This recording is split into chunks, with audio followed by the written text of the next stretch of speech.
Ce que Dieu a joint, nul ne peut séparer.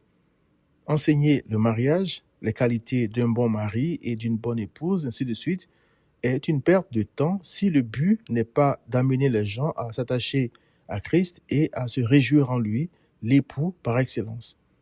Être unis à lui par Dieu, par la foi, est la seule union que rien ne peut briser et qui garantit le bonheur éternel. Lorsque les pharisiens ont tenté de piéger Christ en l'interrogeant sur le divorce, il leur a répondu que l'homme ne sépare pas ce que Dieu a joint. Marc 10, verset 9. Ce que Dieu a joint et que nos mariages humains tentent d'imiter, c'est la parfaite union entre Christ et ses brebis. Christ a déclaré « Mes brebis, je leur donne la vie éternelle. Elles ne périront jamais et personne ne les ravira de ma main. » Jean 10, verset à 30. Le diable a tenté de briser cette union en poussant les pharisiens à piéger Christ afin de l'éliminer, mais ils ont échoué et échoueront toujours, car nul ne peut vaincre le Tout-Puissant.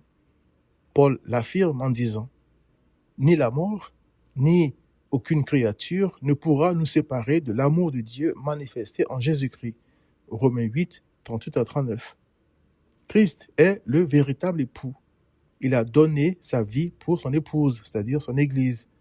Il est l'époux par excellence parce qu'il est patient et plein de bonté.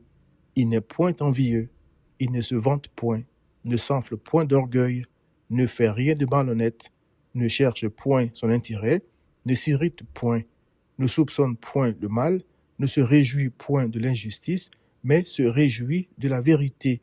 Il excuse tout, croit tout, espère tout, supporte tout.